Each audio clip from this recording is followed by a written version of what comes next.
Olá. Segundo o mapa da violência de 2012, 91 mil mulheres foram assassinadas no Brasil em 30 anos. Outro estudo do IBGE mostra que quase a metade dos casos de violência contra a mulher ocorre dentro de casa. Levantamentos indicam ainda que as agressões concentram-se após o expediente e aos finais de semana. O projeto de lei na Assembleia Legislativa prevê o funcionamento das delegacias especializadas de atendimento à mulher 24 horas por dia, 7 dias por semana.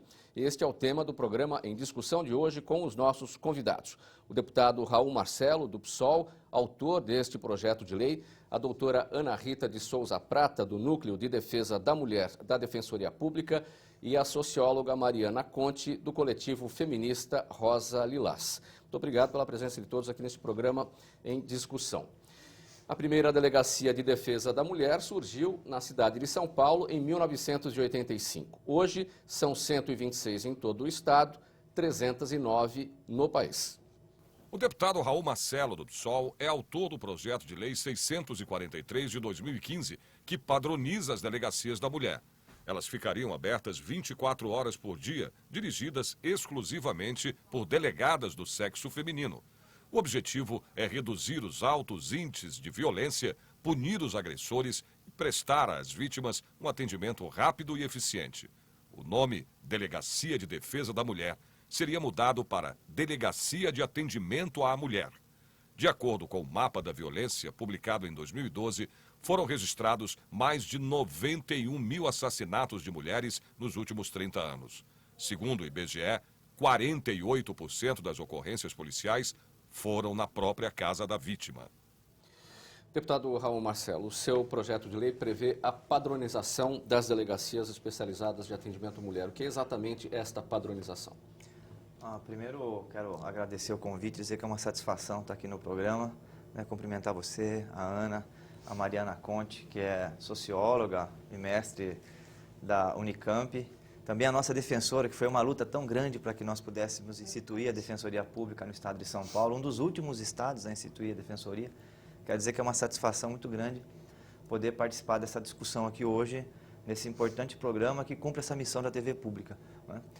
Esse projeto nós discutimos ele ao longo já da nossa campanha, no ano passado, com os coletivos que são ligados à luta dos direitos das mulheres aqui no estado de São Paulo. E o diagnóstico que se tem é que a maioria dos casos, quase 48%, como foi dito aí no começo da matéria, acontece dentro do próprio lar, da casa, e grande parte dessas agressões acontecem aos finais de semana. E nós temos um primeiro problema que eu acho que é muito grave no estado de São Paulo, é que grande parte das delegacias, se não quase todas, não abrem aos finais de semana. E também não funcionam 24 horas. Então, grande parte dessas agressões também acontecem à noite. Então, esse é o primeiro diagnóstico que nós nos propusemos a resolver essa situação com esse projeto de lei. O segundo é até uma mudança de nomenclatura. Muita gente pode falar, mas por que está querendo mudar o nome de Delegacia de Defesa da Mulher para atendimento? Porque nós não podemos ter apenas uma ação reativa, nós temos também que ter uma ação proativa, de promoção de discussão em relação a gênero, promoção de reunião com casais, de discussão de políticas públicas para que as agressões e as mortes contra as mulheres no estado de São Paulo cessem. Então, nós precisamos, não é só uma delegacia, tem que ser uma delegacia também que sirva como um espaço público de promoção de uma cultura de paz, principalmente nas relações nos casais. Então, esse é um segundo ponto que eu julgo importante desse projeto de lei. E um terceiro ponto é que nós precisamos ter uma estrutura de atendimento mais adequada. Infelizmente, você tem muitos policiais que não têm uma capacitação nessa área. E é muito difícil, às vezes, para a mulher, depois a Mariana e a Ana podem tratar melhor disso até, de ir na delegacia e conversar com o delegado homem, que às vezes não tem uma capacitação nessa questão de gênero, não tem um aprofundamento, não militou na área, não é ligado às questões de direitos humanos. É por isso que nós colocamos no projeto uma questão para que tenha delegada mulher com capacitação nessa área, inclusive com escrivã e não escrivão. Porque a mulher vai no estado de choque muitas vezes para esse espaço e ela precisa que tenha ali já no primeiro momento uma abertura para um diálogo, no caso uma escrivã e uma delegada. Então são os pontos que eu acho fundamentais e também a obrigatoriedade, para que os municípios com mais de 100 mil habitantes tenham a delegacia de atendimento à mulher. Porque hoje tem muitas regiões do estado de São Paulo que estão descobertas. Então, esse é um espaço importante, né? E nós estamos querendo resolver essas questões. Delegacia 24 horas, delegada mulher, mudança da nomenclatura para que tenha uma visão mais abrangente dessa política e também uma padronização na infraestrutura, né? Quem puder, depois que fizer a questão de ler o projeto, vai ver lá que tem até equipamentos básicos que nós listamos, que são necessários que tenham ali para que a gente possa ter uma prestação de atendimento adequada para essa mulher que está em situação de vulnerabilidade e precisa ter um atendimento adequado. Essa questão da mudança da nomenclatura é porque a Delegacia de Defesa da Mulher ela pode remeter à ideia de apenas registrar uma queixa, registrar um boletim de ocorrência. A Delegacia Especializada de Atendimento à Mulher envolve um trabalho muito maior, com outro tipo de amparo à mulher. Inclusive um trabalho vítima. proativo, né? De você, por exemplo, promover reuniões, né? Para que as pessoas estabeleçam mais o diálogo e não a violência física para resolver problemas dentro das casas, né? Então, você estabelecer contatos, por exemplo, com sociólogos, com psicólogos, para promover palestras, fazer uma ponte com as escolas, com as universidades, com o poder público. Então, que a delegacia não fique ali só esperando recebimento de denúncias, o famoso enxugar gelo, né? Mas que ela também tenha uma ação mais proativa. Por isso que o nome da nomenclatura não é qualquer coisa, né? Tem toda uma história por trás, são várias conferências das mulheres, tem várias obras, inclusive tratando desse tema, muita discussão, né? Então não é uma mudança qualquer, né? É uma questão que no fundo tem uma mudança também de comportamento em relação a esse importante espaço público da promoção da igualdade, né? Que é o espaço da Delegacia Especializada das Mulheres, que eu acho que foi, junto com a obra A Morte na Família, né? Da Marisa Correia, que inclusive uma antropóloga que fez o primeiro grande estudo, né? Exaustivo dos casos de homicídio contra as mulheres, né? Uma pesquisa foi feita inclusive em Campinas, entre 52 e 72. Esse livro dela foi pioneiro, porque, Mauro, ela fez um estudo que até então o homicídio, né, contra a mulher, os argumentos que se colocavam era a defesa legítima da honra. E via de regra, dava-se absolvição, né? Esse era o entendimento do Poder Judiciário. Então, essa importante antropóloga fez esse estudo nos anos 70 e fez essa denúncia nesse livro, A Morte no Seio da Família, né? Essa Marisa Correia. De lá para cá, nós tivemos a primeira delegacia em 85, depois, em 2006, a Lei Maria da Penha, e agora que nós estamos promovendo e querendo aprovar, eu acho que esse é um projeto importante para ser aprovado aqui na Assembleia, é uma padronização estrutural, né? E também um passo além do que só a defesa, mas também a promoção da igualdade entre homem e mulher. Mariana, pegando esse raciocínio do deputado Raul Marcelo, da questão do lado reativo da Delegacia da Defesa da Mulher, como é hoje, passados esses 30 anos desde a implantação da primeira Delegacia de Defesa da Mulher, em 1985, aqui na cidade de São Paulo, dá para afirmar, então, a partir desse raciocínio, que a Delegacia da Mulher ainda não é uma realidade, uma vez que ela não presta o amparo que ela deveria na totalidade, no atendimento especializado? Bom, primeiro agradecer, Mauro, pelo convite, agradecer ao deputado Raul Marcelo pela iniciativa tão importante, agradecer a Ana Rita. Com certeza, na verdade, assim, a Delegacia da Mulher, isso está previsto, isso na Lei Maria da Penha, sempre foi uma reivindicação do movimento feminista, que a delegacia não tivesse um papel simplesmente de receber denúncias, mas que tivesse um papel e as instituições públicas como um todo, principalmente preventivo, né? Porque a violência contra a mulher, 50% dos casos de agressões são reincidentes. Então, ela é uma violência que está prevista, né? Ela é a violência contra a mulher, ela está prevista e ela não foi resolvida, né? Porque a reincidência é muito grande. Na verdade, a gente fala que a mulher vive o ciclo da violência, né? O ciclo da violência. Muitas vezes as agressões começam com um xingamento, depois uma agressão física e muitas vezes levam ao assassinato. O dado que você passou, 92 mil assassinatos em 30 anos, sendo que quase metade disso foi na última década. Então, é uma situação muito séria. A mulher que vive uma situação de violência, ela precisa ter apoio das instituições públicas em geral para que ela consiga sair dessa situação, né? Para que ela não chegue no caso limite, que é o caso do assassinato. O assassinato é o caso limite, né? Mas isso já se prevê, porque é um processo que vai se agravando. A mulher que não sai da situação de violência, essa situação vai se agravando e se chega nesse caso limite trágico, muito sério, que é a questão do assassinato de mulheres, que é muito forte, né? É um dado muito, muito, muito grave. Doutora Ana Rita, o conceito de violência contra a mulher pode parecer uma coisa óbvia, uma vez que a a violência não é necessariamente a mulher apanhar, ela pode estar sofrendo um tipo de violência e não considerar aquilo como sendo uma violência. Então, o que pode parecer óbvio, na verdade, não é. Não tem que ter um esclarecimento melhor sobre o que é violência contra a mulher. De fato, Mauro, a Lei Maria da Penha, ela fez questão de esclarecer isso para as mulheres, que a violência não é só física. A lei elenca ainda as violências patrimonial, sexual, moral e psicológica. Então, como a Mariana falou, esse ciclo de violência, ele normalmente existe com uma junção de todas essas formas de violência. Então, a Lei Maria da Penha não é uma lei que trouxe tipos penais novos. Ela é uma lei que trouxe uma forma de enxergar esses crimes que sempre ocorreram, mas de uma forma diferente. Então, para entender que é violência também o xingamento, que é violência também o constrangimento ou a proibição de sair com certas roupas, condutas muito naturalizadas nas relações familiares. Né? Então, assim, a forma de se receber essa mulher que está sofrendo essa violência, às vezes desde sempre, porque o âmbito doméstico não é só entre pessoas com uma relação de afeto, um namoro ou um casamento. Mas a gente fala em violência doméstica também em família. Então, talvez o seu agressor seja o seu pai. E talvez você tenha nascido naquele ambiente de violência e nunca tenha percebido que você sofre violência. Então, a delegacia, como qualquer outro serviço de atendimento à mulher em situação de violência, ela tem que estar capacitada não só para receber a mulher e tipificar aquela conduta e lavrar o boletim de ocorrência. Ela tem que também estar capacitada para acolher a mulher e conseguir esclarecer para a própria vítima que aquilo que aquele agressor faz com ela é sim uma violência e pode sim ser um crime.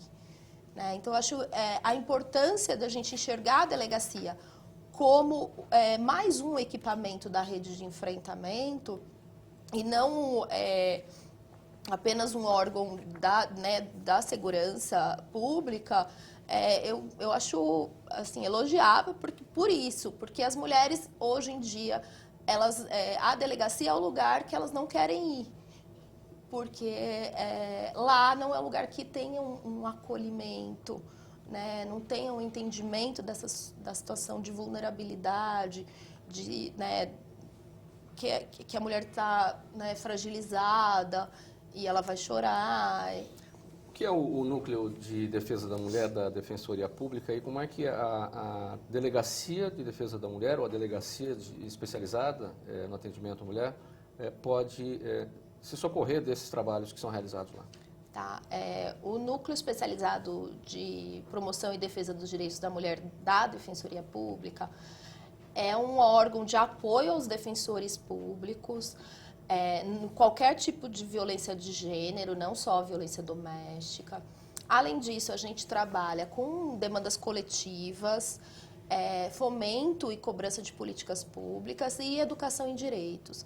Então, qualquer violência de gênero, é claro que a violência doméstica ainda é a violência de gênero mais, né, que a gente é mais acionada. A gente trabalha, né, coordenando e apoiando os defensores que estão nas varas de violência doméstica, mas a gente também atende alguns casos e tenta fazer, nessa articulação, essa rede de enfrentamento. A Lei Maria da Penha fala da rede. Então, trabalhar em conjunto com as delegacias, trabalhar em conjunto com os centros de referência, com as promotorias, todos esses serviços, a lei só vai ser efetiva mesmo quando todos esses serviços trabalharem bem e trabalharem em conjunto. Então, um encaminhando ao outro para que cada um faça o seu papel, um articulando com o outro em algum caso mais específico. Então, o núcleo é o local onde as delegacias ou as mulheres podem encontrar para que sejam encaminhados e para que a gente busque uma política pública naquele local, naquela comunidade, naquela cidade. Você está no programa Em Discussão, aqui na TV Assembleia SP. Estamos falando hoje sobre o projeto de lei da autoria do deputado Raul Marcelo do PSOL, que prevê a padronização das delegacias especializadas de atendimento à mulher. Um intervalo, voltamos em seguida. Até já.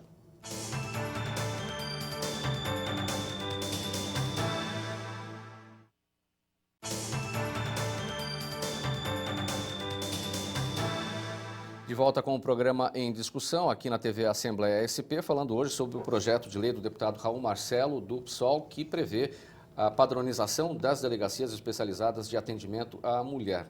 Deputado Raul, por que o Estado brasileiro não tem sido capaz de tratar bem dessa questão? A legislação de 2006, a Lei Maria da Penha, num primeiro momento trouxe algum resultado. Em 2007 esses números caíram, depois voltaram a subir. Por que não caminhou na forma que deveria? Olha, o Brasil está no 7º no ranking, né, de violência contra a mulher no mundo. São 472 mortes por mês, que dá uma morte a cada 1h30. Nós vamos terminar o programa, meia hora depois, nós vamos ter mais uma mulher assassinada no Brasil. Então, de fato, o dado no país é alarmante. Mas nós também temos, né, níveis de homicídio epidêmicos no Brasil. Então, assim, de fato, o Brasil é uma sociedade. Eu estou lendo, inclusive, agora um livro, a biografia do Brasil, de uma historiadora aqui da Universidade de São Paulo, que ela fala, o centro do livro dela é que a construção da sociedade brasileira foi feita em cima da violência, né? São 350 anos de escravidão e uma república marcada por 2 ditaduras militares, né? A gente redemocratizou o país faz pouco tempo. Então, essa violência ela se expressa em várias frentes, e uma das frentes que nós estamos nos comprometendo a combater é a frente da violência contra a mulher. E eu acho que nós conseguimos ter muitos avanços. A Lei Maria da Penha é um avanço grande. Vamos lembrar aqui que o Brasil também é signatário de tratados internacionais, né? A Constituição também, no artigo 226, coloca a questão da proteção da família e da mulher, né? Então, assim, do ponto de vista legal, nós conseguimos, a minha avaliação, avançar bastante. Também existem hoje muitos municípios, Conselho da Mulher, né, secretarias. Então, tem uma estrutura mínima hoje. O que nós precisamos, de fato, é ter mais inovações do ponto de vista de políticas públicas, né, e o engajamento maior da sociedade para a gente começar a baixar esses níveis, que são níveis assim que nos envergonham a todos, né? Por exemplo, nós tínhamos que ter um investimento mais forte do governo de São Paulo nas delegacias de atendimento às mulheres.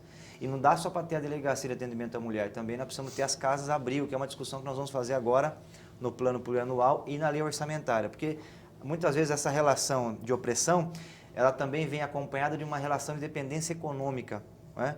Aí a mulher, às vezes, ela acaba deixando de fazer a denúncia com medo de sair da casa, né? E porque também tem muitas vezes a questão da responsabilidade com os filhos. Então, vai à delegacia, faz a denúncia, com certeza vai ter uma medida protetiva, que é o afastamento da mulher daquele agressor, né, daquele ex-companheiro agressor. E a mulher, às vezes, fica sem viabilidade econômica, que muitas vezes não está trabalhando, ou se está trabalhando, a renda não consegue para sustentar os filhos, não é, para pagar aluguel de uma casa. Então, você tem que ter uma estrutura. Muitas cidades têm a casa-abrigo, mas muitas cidades também não têm, e onde tem, às vezes, não é uma estrutura adequada. Então, a gente precisava ter uma rede de proteção. Eu acho que, nesse quesito, o governo de São Paulo está deixando muito a desejar, né? Então, nós estamos defendendo aqui na Assembleia, que no primeiro momento é isso, uma reorganização das delegacias, né, para que a gente possa ter um atendimento aos finais de semana, que é quando acontece a maioria aí das agressões, mas também, do ponto de vista orçamentário, a gente precisava ter um investimento maior para montar essa rede, que eu acho que porque tem muita subnotificação aí. Tem muita mulher que sofre agressão verbal, moral, sexual e que não faz a denúncia. Então, na verdade, a gente está trabalhando com uma parcela dos dados só. Eu acho que se nós tivéssemos essa rede de proteção, nós teríamos, inclusive, condição de ter mais denúncias. E é claro, na medida que a gente tem mais denúncias, engajamento maior da sociedade, maior investimento do Estado, né, a gente pode avançar e reduzir essas taxas, que são taxas vergonhosas, que mostram que, de fato, o Brasil ainda não avançou nessa matéria. Mariana, tem ainda a questão da dependência emocional, né, da mulher que tem aquela dificuldade de separar o homem pelo qual ela se apaixonou do homem que a atacou, que a violentou. Tem isso também, né? Tem. Na verdade, a violência, e isso é uma coisa muito importante, a gente fala que é a violência de gênero. Isso foi um conceito, uma luta do movimento feminista para definir a violência contra a mulher como uma violência de gênero. E essa violência, ela está dentro de uma sociedade extremamente machista. que constrói culturalmente uma relação de subordinação da mulher. Então, existe uma cultura construída de subordinação da mulher. E, o machismo está na cultura, ele está nas relações econômicas. Isso que o Raul colocou é muito importante. Muitas vezes a dependência não é só emocional, ela é econômica e emocional. Sim. Né? E ela está dentro do machismo, também está dentro do Estado. Né? Então, a nossa luta é para que a gente consiga construir uma cultura de emancipação das mulheres. Né? As mulheres precisam ter espaços de emancipação. O Estado tem que apoiar, tem que reconhecer, mas eu acho que o movimento feminista também tem um papel importante nisso, de auxiliar a mulher, fortalecer a mulher. É muito difícil para uma mulher que está num ciclo de violência, ela conseguir se livrar sozinha desse ciclo, né? Porque são concepções muito arraigadas. Né? A gente vive uma herança da sociedade patriarcal muito forte. Né? A gente tem essa herança muito forte na nossa sociedade. A raiz do problema, a raiz da violência contra a mulher está nessa sociedade patriarcal? Eu acredito que sim, né? Eu acredito que sim. No patriarcalismo, o homem ele exerce o centro do poder econômico e o centro do poder político. A mulher não é vista como um sujeito de direitos, não é um sujeito autônomo. A mulher é um apêndice do homem. E isso está arraigado nas nossas instituições, está arraigado nas relações econômicas e está arraigado na cultura. Então, a nossa luta, eu acho que a luta das mulheres, a luta do movimento feminista e a luta de todos esses que acreditam nos direitos humanos, né, é para que a gente consiga eliminar essa herança que é muito forte na nossa sociedade. E aí eu gostaria até de comentar que isso me preocupa muito, um movimento que se evidenciou agora com a aprovação dos planos municipais de educação, que foi um movimento de retirar dos planos municipais de educação qualquer menção ao termo gênero e orientação sexual. Eu acho que isso é muito sério, porque isso impede que o termo gênero e orientação sexual ser debatido nas escolas, né? Combater essa herança cultural, combater essa violência, combater o machismo dentro das escolas é fundamental para a mudança. Né? Se a gente está dizendo, né, que a violência contra a mulher ela tem como um dos seus pilares o machismo na sociedade e essa herança cultural, esse debate está dentro da escola é fundamental. Então eu vejo como um enorme retrocesso retirar o debate de gênero dos planos municipais, e eu acho que existe uma tendência a tirar o gênero das políticas públicas em geral. Eu acho que isso é muito sério. Doutora Ana Rita, os mapas de violência sempre trazem informações. Uma delas, por exemplo, que 50% das mulheres entendem que a casa é o local onde elas mais se sentem seguras. Mas, ao mesmo tempo, 48%, quer dizer, quase a metade dos casos de violência acontecem dentro de casa. Tem um paradoxo aí, né? Essas mulheres estão erradas em achar que o ambiente doméstico é o que dá mais segurança? Na verdade, é o que elas idealizam, né? Acho que todos nós idealizamos a nossa casa como o nosso porto seguro, onde a gente se sente bem. Mas, como eu tinha falado antes, muitas mulheres estão em situação de violência e nem percebem. Então, nessa casa idealizada que ela buscou, é um lugar em que ela se sente segura, mas aos poucos ela vai percebendo que alguma coisa errada tem ali. Normalmente as violências vão se agravando e em algum momento ela vai perceber que houve essa frustração. Como é que se dá esse reconhecimento? Como é que sabe que a relação com o parceiro está violenta, é violenta? Eu acho que qualquer relação de desigualdade é uma relação violenta.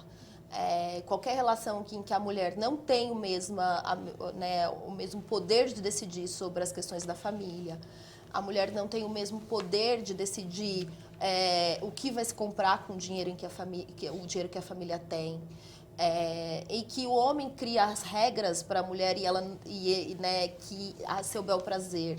Então, isso já é uma relação violenta. Pode ser que nunca tenha uma violência física, uma lesão corporal, mas essa desigualdade minar as esperanças da mulher e minar os sonhos da mulher.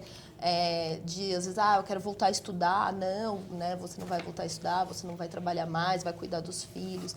Então, eu acho que qualquer coisa que traga a essa mulher uma frustração, uma tristeza e essa sensação de por que né, ele está fazendo isso comigo, o que eu fiz de errado. A mulher tem muito esse, né, acho que esse patriarcado é tão forte, essa cultura é tão forte, que as próprias mulheres se questionam onde eu estou errando, o que eu estou fazendo errado, para ele me tratar assim. Então, eu acho que a partir daí a mulher tem que começar a observar e se questionar. Se né, que não é ela que está fazendo alguma coisa de errado, mas é que essa relação, essa pessoa não se relaciona de uma forma saudável, respeitando os direitos da mulher. Deputado Raul, como é que o senhor observa os trabalhos prestados pelas diversas secretarias de políticas para as mulheres? Esse trabalho desenvolvido por essas secretarias tem que circular pelas demais pastas também, é fundamental, senão também acaba não tendo o trabalho completo, que também não acontece hoje na Delegacia de Defesa. Então, a gente que trabalha com política pública, né, inclusive essa é uma das previsões do projeto, é que é importante que você tenha dados estatísticos, inclusive para você avaliar se a política pública funcionou ou não. E hoje, infelizmente, a gente não tem um georreferenciamento estadual sobre como é que andam a situação, né, quais são os tipos de violência que as mulheres mais sofrem em determinada região A ou determinada região B. Né, a gente não tem isso no estado de São Paulo. Inclusive, um dos artigos do nosso projeto é para instituir esse georreferenciamento, para fazer com que todas as delegacias, né, de atendimento futuramente à mulher, elas mandem para a Secretaria de Segurança, a Secretaria de Segurança disponibilize isso num portal para que as pessoas que fazem pesquisa, né, que estudam esses temas e as pessoas que atuam, vereadores, deputados, entidades, ONGs, possam cobrar e fiscalizar as políticas que estão sendo implantadas, porque hoje você não consegue nem avaliar, né, porque você não tem o que nós sabemos é que os dados estão crescendo, né, mas tem muita subnotificação, e as poucas políticas que nós temos hoje, a gente não consegue avaliar se elas estão funcionando ou não. Né? Então, de fato, sem esse sistema de informações, que é uma coisa que nós estamos, inclusive, defendendo nesse nosso projeto de lei, fica muito difícil para aqueles que atuam no controle e na fiscalização das ações do governo. A outra coisa que eu acho que é importante frisar é que o ponto fundamental desse projeto é o funcionamento das delegacias aos finais de semana e 24 horas. Eu acho que essa é uma... Se você pudesse falar assim, qual que é o inegociável desse projeto na tramitação dele aqui na Assembleia, o inegociável é isso. O segundo ponto que eu acho que também é muito importante é a necessidade de ter uma delegada mulher com formação de gênero, né, para poder receber, não só receber as mulheres, hein, porque quando você fala de gênero, você também está colocando os gays, lésbicas, né, travestis, porque o conceito de gênero ele é muito mais ampliado, até porque hoje as delegacias, elas recebem todas essas pessoas, né, porque são titulares de direitos. E aí tem também, dentro da questão de direitos humanos, o direito de poder ser atendido nessas delegacias debaixo, vamos chamar assim, desse guarda-chuva do gênero. Então, a necessidade de ter tanto a delegada quanto a escrivã. E a presença, né, da delegacia nas cidades com mais de 100 mil habitantes, para que a gente não deixe nenhuma região do estado de São Paulo descoberta dessa importante política.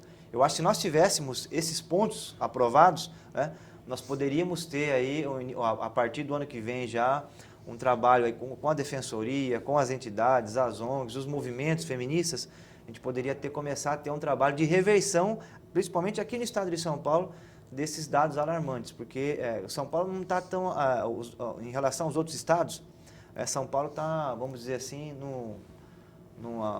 na questão das estatísticas, está bem abaixo, não é? Mas mesmo assim ainda é muito grande, então a gente precisa reduzir esses índices. Pela previsão do seu projeto, então, quantas cidades paulistas poderiam ter essas delegacias, considerando 100 mil habitantes? Quantas cidades paulistas? Olha, Mauro, eu não sei te dizer aqui agora de cabeça. Porque hoje são 100 e... nós vamos...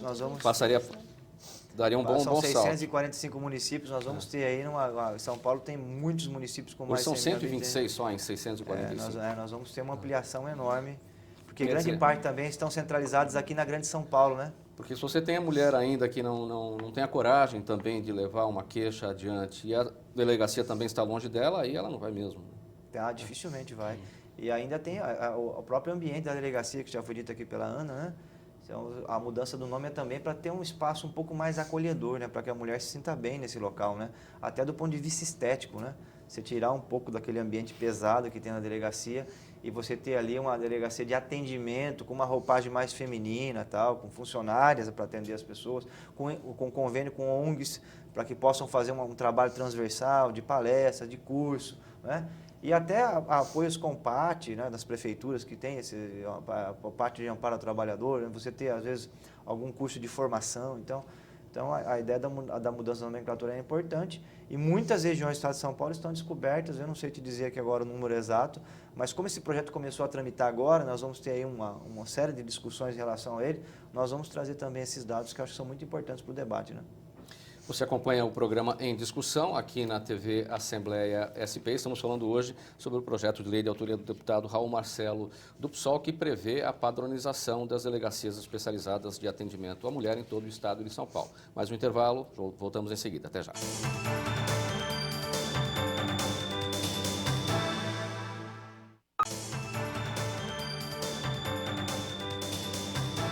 De volta com o programa Em Discussão aqui na TV Assembleia SP. Estamos falando hoje sobre o projeto de lei do deputado Raul Marcelo do PSOL, que trata da padronização das delegacias especializadas de atendimento à mulher. Doutora Ana Rita, quais são os números que nós temos em relação à Lei Maria da Penha, números relacionados a condenações? Então, o que se levantou nas varas de violência doméstica, considerando que aqui no estado de São Paulo temos apenas 9 varas de violência, que 1% dos processos tem condenação.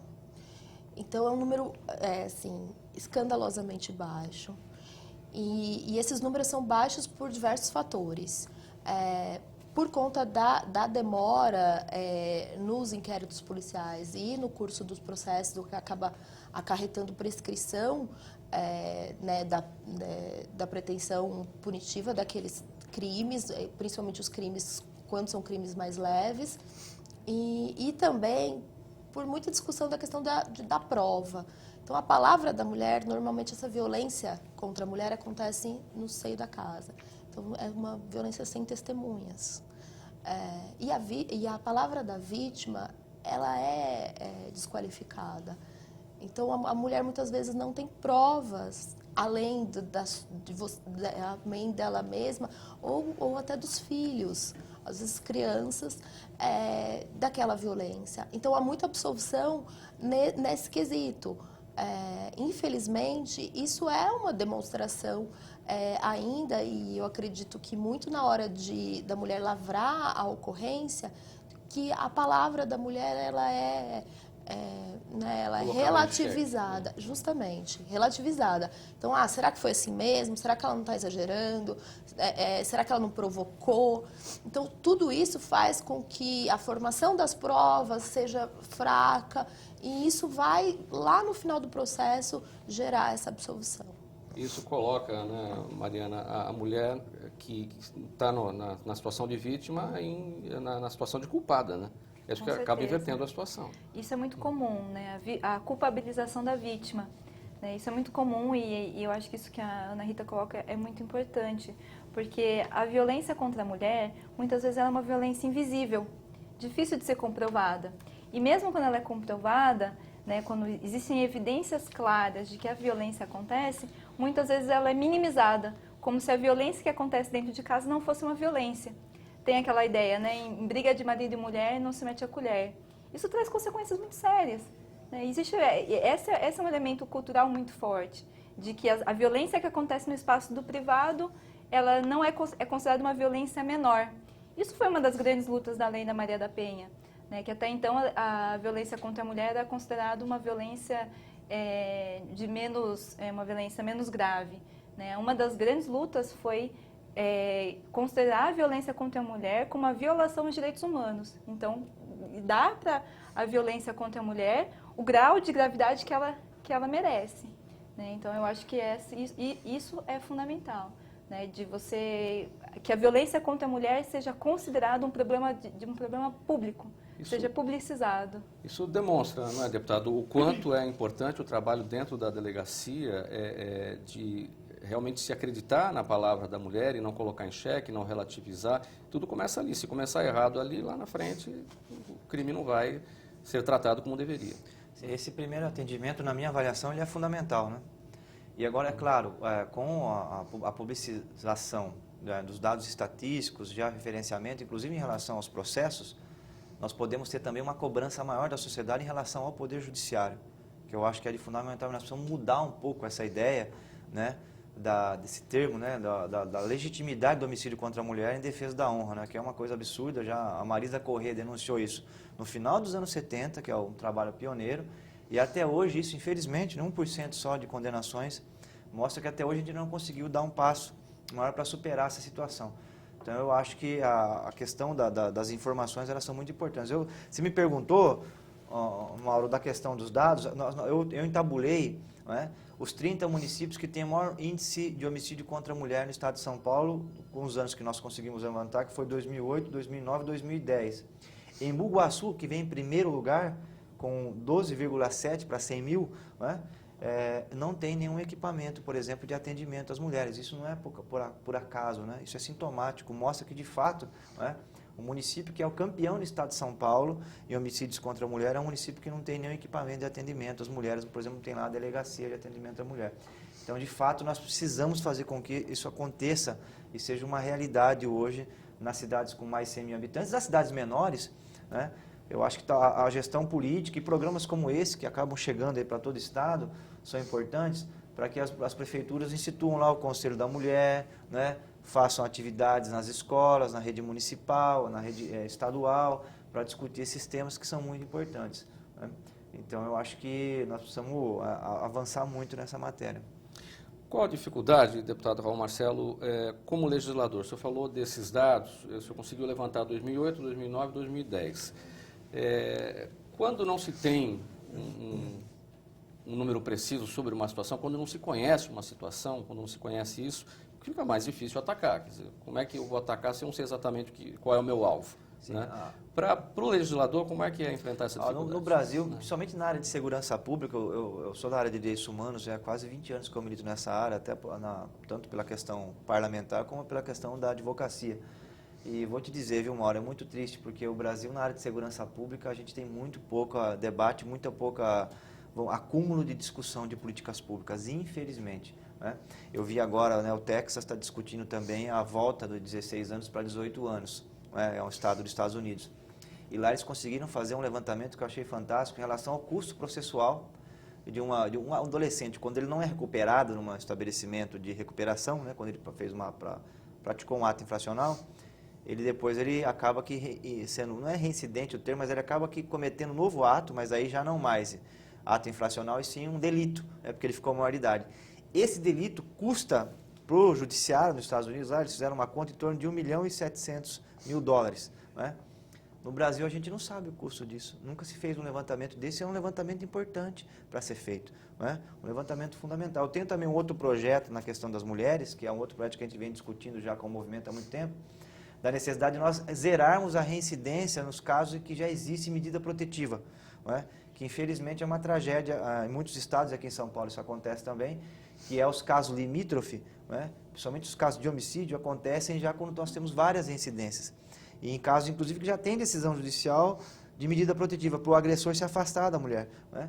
Então a gente fez um projeto para colocar a tornozeleira, que não é nada pioneiro, não. No Espírito Santo foi feita essa política em 2013, 2014, eles zeraram para que o agressor que tinha tornozeleira zerou a reincidência, não teve mais reincidência. O Rio Grande do Sul também copiou, inclusive foi uma prática que ganhou aquele prêmio Inovare, que é um prêmio dado por práticas inovadoras dentro da justiça brasileira. Então nós estamos com um projeto desse também. Então são medidas como essa que podem contribuir, na minha avaliação, para que a gente possa ter aí uma redução nesses índices. Agora, é claro, é preciso ter também muita discussão nas escolas, investimento público, principalmente na questão das casas-abrigo, né? E uma mudança cultural, que é um esforço de toda a sociedade brasileira, para que a gente possa ter aí uma relação de respeito maior, né, entre os homens e as mulheres, e também a questão dos gays, travestis e lésbicas. Doutora Ana Rita, essa questão da dependência emocional da mulher em relação ao seu agressor, isso tem tratamento? Quer dizer, isso quando passa por uma equipe multidisciplinar, qual é o resultado que se tem? Tem sim, acho que a mulher ela a gente chama de empoderamento, a gente, né, pegou uma palavra inglesa e emprestada. A gente fala que a mulher empoderada, que é aquela mulher que consegue tomar as rédeas da sua própria vida, consegue tomar as suas decisões, ela consegue romper esse ciclo de violência, ela consegue criar novas relações saudáveis, E para esse empoderamento, ela precisa de um acolhimento humanizado e um apoio. Um apoio psicossocial, talvez se ela necessita desses cursos para ela conseguir se reintegrar no mercado de trabalho. Então, todo esse trabalho transversal, e por isso a importância da transversalidade na atuação das pastas, né? E isso é um pouco do trabalho das secretarias de política para as mulheres, lutar para que as mulheres tenham dentro da Secretaria de Habitação os seus benefícios, que tenham dentro da saúde os lugares, hospitais de referência. Então, toda essa rede trabalhando em conjunto, essa mulher vai se empoderar e aí sim ela vai romper esse ciclo, porque o movimento de rompimento é feito pela mulher, mas muitas vezes ela acaba desistindo desse longo caminho que ela tem para se livrar dessa violência. Mariana, a pauta feminista, ela tem, por ter um caráter progressista, ela tem dificuldade de trânsito nos ambientes, nos setores mais reacionários? Infelizmente, sim. Né? Eu acho que a gente tem vivido uma cidade muito conservadora. E, na verdade, até comentando um pouco isso que a Ana Rita colocou, porque o empoderamento passa por garantir direitos para as mulheres. Direitos universais, direito como a educação. Então, a luta feminista, ela também é uma luta por educação pública de qualidade, direitos trabalhistas. A gente sabe que ainda existe uma desigualdade muito grande das mulheres nas relações de trabalho. Então, a luta feminista também é uma luta por garantir direitos trabalhistas. Então, infelizmente, a gente vive uma sociedade em que o conservadorismo moral, ele também é um conservadorismo que ataca os direitos. Né, os setores que hoje têm defendido, né, retrocessos, como limar o gênero do debate de educação, por exemplo, são os mesmos setores que estão atacando direitos fundamentais, que estão atacando os direitos de seguridade social, que estão privatizando a educação, que estão acabando com a saúde pública. Então, assim, eu acho que é uma luta universal. Né? Eu considero que a luta das mulheres é uma luta para a garantia de direitos para todos, também para as mulheres. É a luta pela igualdade. Né? E isso passa por uma luta contra a desigualdade e passa por enfrentamento com setores bastante conservadores que, infelizmente, ainda estão aí dentro da política. Né? Eu vou aproveitar que você está com a palavra, o tempo do programa já está acabando. A sua conclusão sobre o nosso tema, qual a lição que a gente tira disso, sua mensagem, até um minuto, por favor, Mariana. Olha, eu acho que esse projeto ele é fundamental, né? Você garantir delegacias das mulheres aos finais de semana e a 24 horas, ela é um pressuposto para que a gente possa combater a violência contra a mulher. Mas ele é um primeiro passo, porque a luta contra a violência é uma luta que demanda um esforço muito grande de garantia de direitos para as mulheres, demanda uma mudança cultural na nossa sociedade, demanda que a gente discuta as desigualdades que estão colocadas na sociedade, dentro das escolas, nas instituições públicas, porque o Estado não pode ser conivente com isso. Né? Infelizmente, o nosso Estado é conivente, o nosso Estado ele legitima a violência. Na medida que ele não oferece condições para a mulher sair do ciclo de violência, ele legitima a violência. Então, é uma luta muito grande, né? É uma luta que demanda um esforço da sociedade e demanda também uma organização. Eu acho que as mulheres boa parte das mudanças que aconteceram e dos avanços que tiveram foi um processo de luta. Né? Houve muita luta das mulheres e do movimento feminista para colocar a evidência dos direitos, para fazer denúncia dos casos de violação. Né? Não só do movimento de mulheres, mas como o Raul bem colocou, a questão de gênero ela ultrapassa. Né? Travestis e transexuais são que têm uma identidade de gênero feminina, são excluídas. Né? A gente vê que tem um dado da ANTRA, que é a Associação Nacional de Travestis e Transsexuais, que fala que 90% dessa população está na prostituição. E 90% está na prostituição porque é o único lugar onde ela é aceita. Elas são excluídas das escolas, são excluídas da família, então elas acabam recaindo à prostituição. E aí estão sujeitas a inúmeras violências.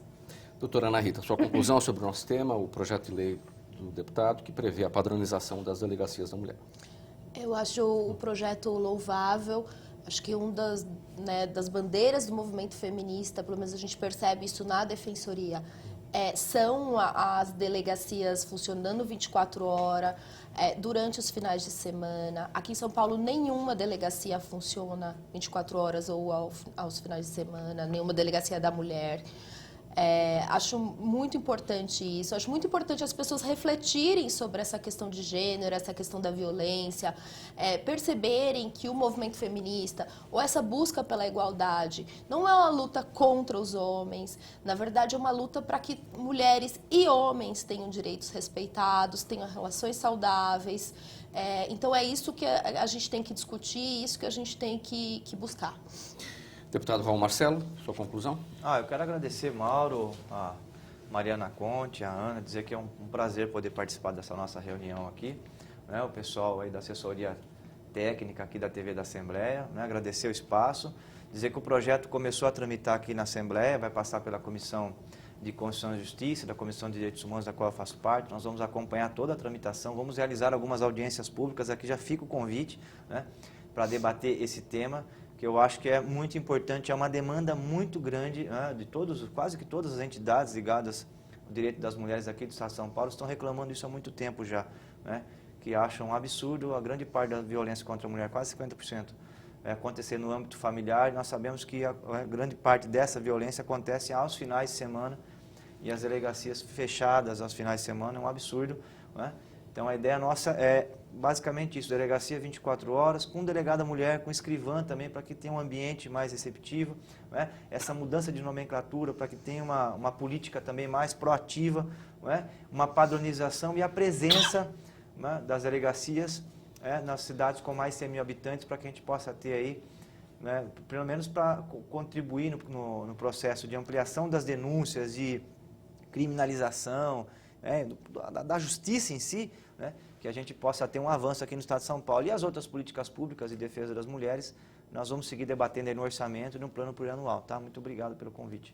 Quero agradecer a presença de todos aqui nesse programa em discussão. Hoje nós falamos sobre o projeto de lei da autoria do deputado Raul Marcelo do PSOL, que trata da padronização das delegacias especializadas de atendimento à mulher no Estado de São Paulo. Quero agradecer a sua participação, a sua presença.